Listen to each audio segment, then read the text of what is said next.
Subscribe करिए हमारा channel crazy GK trick और लेटेस्ट वीडियो नोटिफिकेशंस के लिए इस बेल आइकन को दबाएं। Hello friends, welcome to crazy GK trick. दोस्तों, आज के इस वीडियो में हम बात कर रहे हैं इंडियन पॉलिटी में प्रधानमंत्री और मंत्रिपरिषद की। तो काफ़ी इंपॉर्टेंट लेक्चर है ये, तो ध्यान से आप लेक्चर देखिएगा। लास्ट में मैंने एक very important question answer test भी इंक्लूड करा है, जो लास्ट ईयर एग्जाम्स में क्वेश्चंस पूछे गए हैं, हम उनको भी अच्छे से सॉल्व करेंगे। फ्रेंड्स, वीडियो देखने के बाद में आप खुद से एक बार क्विज जरूर लगाइएगा। क्विज लगाने के लिए जो लिंक है वो मैंने डिस्क्रिप्शन में दे रखी है। अगर आप क्विज लगाएंगे तो आपकी प्रैक्टिस अच्छे से होगी, आपको क्वेश्चंस दिमाग में सेट हो जाएंगे। दोस्तों, आपसे एक रिक्वेस्ट है कि वीडियो आपको अगर अच्छा लगता है तो प्लीज़ वीडियो को लाइक ज़रूर कर दीजिएगा। इससे मुझे पता चलता है कि हाँ, मेरी मेहनत जो है वो सक्सेसफुल हो रही है। तो चलिए दोस्तों, हम वीडियो को स्टार्ट करते हैं। इस लेक्चर में हम संविधान के आर्टिकल 74, 75, 75(3) और 78 को डिस्कस करेंगे। इसमें 75(3) जो है वो मोस्ट इंपॉर्टेंट है, एग्जाम में काफ़ी बार पूछा गया है। तो देखिए, इन आर्टिकल को डिस्कस करने से पहले हमको दो टर्म को क्लियर होना बहुत जरूरी है, मंत्रिपरिषद और मंत्रिमंडल क्या होता है। तो देखिए, मैं आपको ये कन्फ्यूजन क्लियर कर देता हूँ, काफ़ी स्टूडेंट को डाउट रहता है।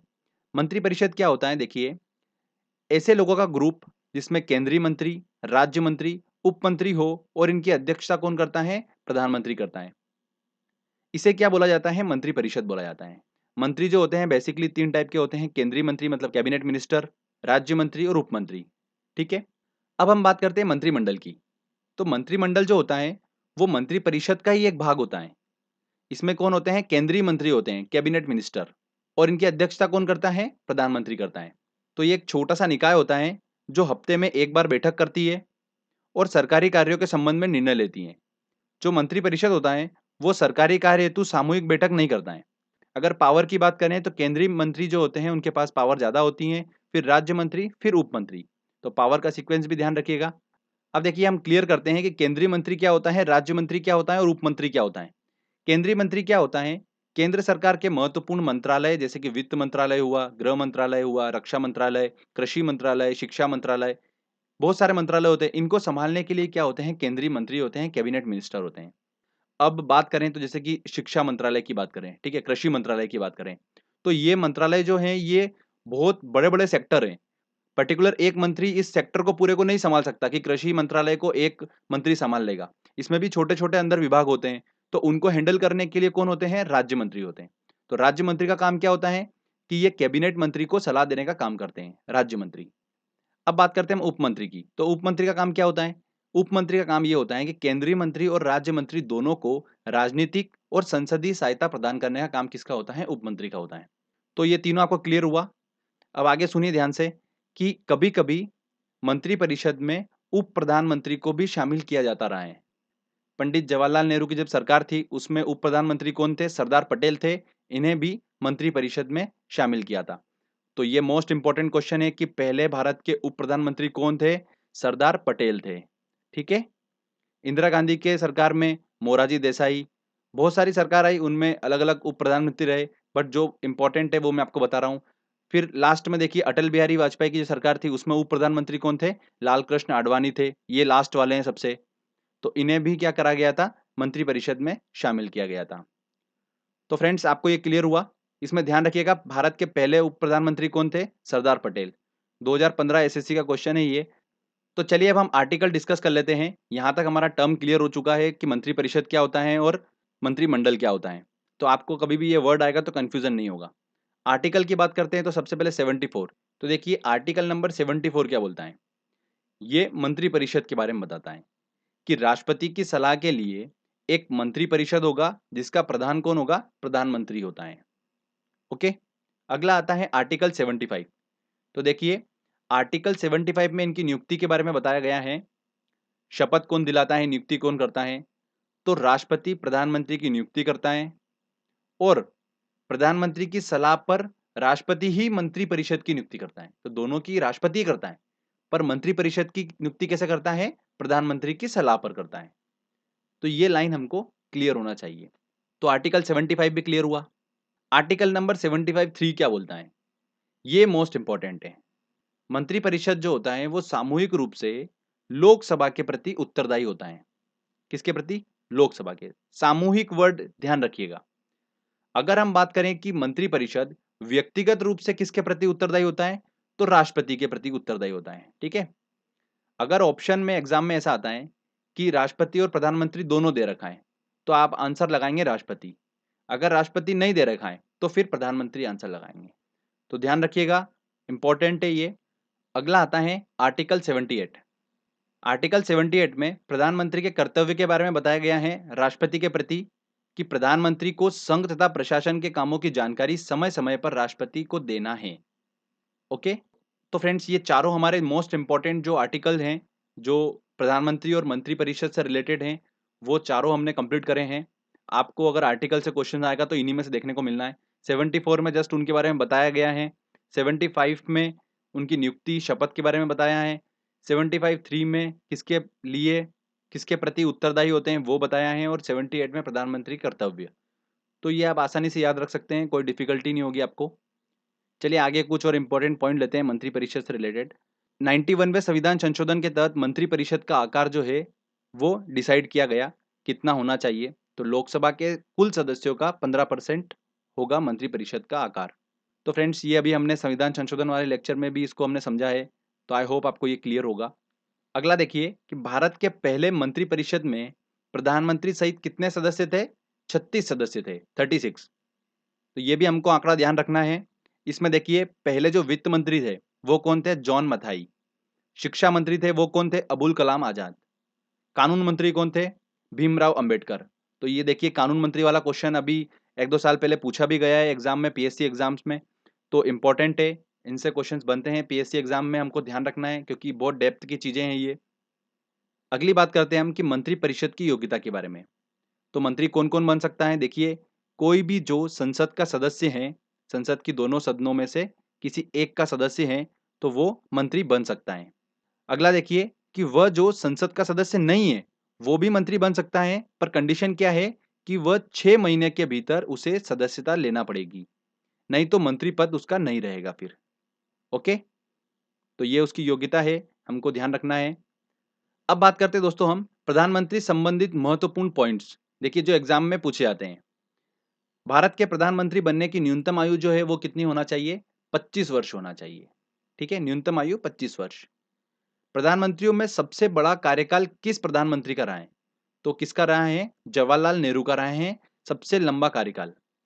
देश की पहली महिला प्रधानमंत्री कौन रही है? सभी को पता होगा, इंदिरा गांधी। प्रधानमंत्री जो कभी लोकसभा में नहीं आए वो कौन है? चौधरी चरण सिंह। ये कभी भी लोकसभा में नहीं आए। विश्वास मत प्राप्त करने में असफल होने वाले प्रथम प्रधानमंत्री कौन रहे हैं?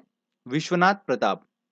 विश्वास और विश्व हल्का हल्का मिल रहा देखिए वर्ड, तो उससे आप देख सकते हैं। सबसे अधिक उम्र में प्रधानमंत्री बने कौन बने? मोरारजी देसाई। सबसे कम उम्र के प्रधानमंत्री कौन बने? राजीव गांधी। तो ये पॉइंट्स हमको पता होना चाहिए, एग्जाम्स में पूछ लिए जाते हैं ये पॉइंट्स। देखिए आगे कि भारत में 3 प्रधानमंत्री की मृत्यु जो है वो उनके कार्यकाल के दौरान हुई है। जवाहरलाल नेहरू, लाल बहादुर शास्त्री और इंदिरा गांधी। इन तीनों की मृत्यु जो हुई है वो इनके कार्यकाल के दौरान हुई है। तो ये आंकड़ा ध्यान रखिएगा, 3 प्रधानमंत्री। आगे देखिए एक वेरी इंपॉर्टेंट पॉइंट है ये वाला, एग्जाम में पूछा जाता है, आईएएस पीएससी एग्जाम्स में बिल्कुल पूछा जाता है ये क्वेश्चन। देखिए ये जरूरी नहीं है कि प्रधानमंत्री लोकसभा और राज्यसभा का आवश्यक रूप से सदस्य हो, ठीक है, पर 6 महीने के भीतर उसको किसी एक सदन का सदस्य हो जाना चाहिए। अगर एग्जाम में ऐसा पूछा जाता है कि प्रधानमंत्री को लोकसभा का सदस्य होना चाहिए, यह गलत कथन होगा बिल्कुल भी। प्रेशराइज नहीं है कि यह जरूरी नहीं है कि प्रधानमंत्री लोकसभा या राज्यसभा का आवश्यक रूप से सदस्य हो, पर 6 महीने के भीतर किसी एक सदन का सदस्य हो जाना चाहिए। ठीक है, या तो राज्यसभा का या लोकसभा का। क्लियर हुआ? तो यह पॉइंट काफी इंपॉर्टेंट है, ध्यान रखिएगा। आगे बात करते हैं हम, देखिए अविश्वास प्रस्ताव। तो ये देखिए मैं पहले भी आपको डिस्कस कर चुका हूं संसद वाला लेक्चर में, तो जिसने संसद वाला लेक्चर नहीं देखा है तो डिस्क्रिप्शन में लिंक दे रखा है मैंने, वो संसद वाला लेक्चर देख सकता है। उसमें लोकसभा राज्यसभा को अच्छे समझाया है पूरा, उसमें मैंने अविश्वास प्रस्ताव को बताया है। तो अविश्वास प्रस्ताव जो है वो कौन रखता है? विपक्ष रखता है। किसके प्रति? सरकार के प्रति, मतलब मंत्रिपरिषद के प्रति। ओके, और फिर सरकार जो होती है वो क्या रखती है? विश्वास प्रस्ताव रखती है। तो फ्रेंड्स ये प्रस्ताव से भी क्वेश्चन पूछे जाते हैं कि अविश्वास प्रस्ताव जो है वो कौन रखता है? विपक्ष रखता है। और सरकार जो है वो कौन सा प्रस्ताव रखती है? विश्वास प्रस्ताव रखती है। ओके, तो फ्रेंड्स यहाँ पर हमारा ये सारा थ्योरी सेक्शन कंप्लीट होता है। मंत्रिपरिषद और प्रधानमंत्री से रिलेटेड अगर क्वेश्चंस पूछा जाएगा एग्जाम में तो आपको इन्हीं में से क्वेश्चंस देखने को मिलेगा। तो छोटा सा टॉपिक है बट हमको पता होना चाहिए, काफी इंपॉर्टेंट है, क्वेश्चन इन्हीं में से घूम फिर के पूछे जा रहे हैं बार बार। चलिए, हमने अच्छे से समझ ही लिया है तो हम अपने एक टेस्ट लगाते हैं जो लास्ट ईयर एग्जाम्स में पूछे गए क्वेश्चन हम उनको सॉल्व करते हैं टेस्ट में। देखिए पहला क्वेश्चन, प्रधानमंत्री की नियुक्ति कौन करता है? कौन करता है? राष्ट्रपति करता है। मंत्रिमंडल की बैठक की अध्यक्षता कौन करता है? मंत्रिमंडल की बैठक की अध्यक्षता करता है प्रधानमंत्री। अगला क्वेश्चन देखिए, भारत के संविधान के अनुच्छेद 75(3) के अनुसार मंत्रिपरिषद निम्नलिखित में से किसके प्रति सामूहिक रूप से जिम्मेदार होता है? तो सामूहिक रूप से किसके प्रति होता है उत्तरदायी? लोकसभा के प्रति उत्तरदायी होता है। ठीक है, व्यक्तिगत रूप से पूछते तो राष्ट्रपति। फिर नेक्स्ट क्वेश्चन लेते हैं, भारत के प्रधानमंत्री पद के लिए उम्मीदवार की कम से कम कितनी उम्र होना चाहिए? तो कितनी? 25 वर्ष होना चाहिए। किस प्रधानमंत्री ने एक बार पद से हटने के पश्चात दोबारा पद संभाला था? तो देखिए वो इंदिरा गांधी थी, जिसने एक बार प्रधानमंत्री बनने के बाद दूसरी बार वापस से वो प्रधानमंत्री बनी थी। सामूहिक रूप से मंत्रिपरिषद किसके प्रति उत्तरदायी होता है? तो सामूहिक रूप से होता है वो किसके प्रति? लोकसभा के प्रति। नेक्स्ट क्वेश्चन है, स्वतंत्र भारत की प्रथम मंत्रिपरिषद में प्रधानमंत्री सहित कुल कितने सदस्य थे? 36 सदस्य थे। स्वतंत्र भारत के प्रथम वित्त मंत्री कौन थे? कौन थे? Doctor John Mathai. निम्नलिखित में से कौन सा एक प्रस्ताव भारत के मंत्रिपरिषद रख सकता है? तो मंत्रिपरिषद कौन सा रखता है? विश्वास प्रस्ताव रखता है। अविश्वास प्रस्ताव जो है वो विपक्ष रखता है मंत्रिपरिषद सरकार के प्रति। चलिए अगला क्वेश्चन लेते हैं, अभी तक पद पर रहते हुए कितने प्रधानमंत्रियों की मृत्यु हुई है? तो कितने प्रधानमंत्रियों की? 3 प्रधानमंत्रियों की मृत्यु हुई है। मंत्रिपरिषद में शामिल नहीं है कैबिनेट मंत्री, राज्य मंत्री, उप मंत्री, ये 3 मंत्री तो शामिल होते हैं। कैबिनेट सचिव, तो डी आंसर सही है। अगला क्वेश्चन देखिए, भारत के केंद्रीय मंत्रिपरिषद की बैठक की अध्यक्षता कौन करता है? प्रधानमंत्री करता है। सी आंसर सही है। देखिए अगला, कोई भी व्यक्ति संसद के किसी भी सदन का सदस्य हुए बिना केंद्र में कितनी अवधि तक मंत्री रह सकता है? 6 महीने तक मंत्री रह सकता है। मंत्रिपरिषद में वरीयता की दृष्टि से मंत्रियों का सही क्रम बताना है। देखिए कैबिनेट मंत्री, राज्य मंत्री, उप मंत्री, बिल्कुल ए आंसर सही है। अगला देखिए, भारतीय संविधान के निम्नलिखित प्रावधानों में से कौन सा प्रावधान मंत्रिपरिषद की नियुक्ति के बारे में विवेचित करता है? तो देखिए 74 हमने पढ़ा था, ये मंत्रिपरिषद के बारे में बताता है। 75 उनकी नियुक्ति के बारे में बताता है। 75(3) में किसके प्रति उत्तरदायी है वो बताता है। और 78 में प्रधानमंत्री कर्तव्य। तो हमको सारे याद है, तो क्या पूछ रहा है वो? नियुक्ति के बारे में पूछ रहा है, मतलब 75। तो डी आंसर सही है। देखिए भारतीय संविधान के अनुच्छेद 74 और 75, 74, 75 किन विषयों पर विचार करते हैं? मंत्रिपरिषद पर विचार करते हैं। भारत के प्रधानमंत्रियों का निम्नलिखित में से कौन कालानुक्रम सही है? तो देखिए उनके समय के हिसाब से अपने को जमाना है। तो देखिए सबसे पहले जो थे वो जवाहरलाल नेहरू, मतलब 2 वाला होगा। उसके बाद में इंदिरा गांधी 1, उसके बाद में मोरारजी देसाई, फिर चौधरी चरण सिंह बने थे। तो 2134, 2134 कौन सा है? सी वाला ऑप्शन है, तो ये सी सही होगा। नेक्स्ट क्वेश्चन लेते हैं, मंत्रिपरिषद सामूहिक रूप से उत्तरदायी होता है लोकसभा के प्रति, बिल्कुल ये तो सही दिख रहा है। एक संवैधानिक बाध्यता के अंतर्गत, ये भी सही है। अनुच्छेद 75(3) के अनुसार, ये भी बिल्कुल सही है। अनुच्छेद 74(3) के अनुसार, ये गलत है। तो आंसर 1, 2, 3 ये सही है। तो देखिए ऑप्शन बी बिल्कुल सही होगा। ये यूपीपीसीएस का क्वेश्चन है, हाल ही में पूछा गया था एग्जाम में। सबसे अधिक उम्र में प्रधानमंत्री पद पर आसीन होने वाले व्यक्ति हैं, सबसे अधिक उम्र में। तो सबसे अधिक उम्र में कौन थे? मोरारजी देसाई। सबसे कम उम्र में Rajiv Gandhi. Okay, next question लेते हैं, भारत के प्रथम उप प्रधानमंत्री कौन थे? तो कौन थे? सरदार वल्लभ भाई पटेल। ए आंसर बिल्कुल सही है। एसएससी का देखिए 2015 का क्वेश्चन है, ये इंपॉर्टेंट है, ध्यान रखिएगा, पूछा जा सकता है। तो दोस्तों यहाँ पर हमारा ये टेस्ट वाला सेक्शन कंप्लीट होता है।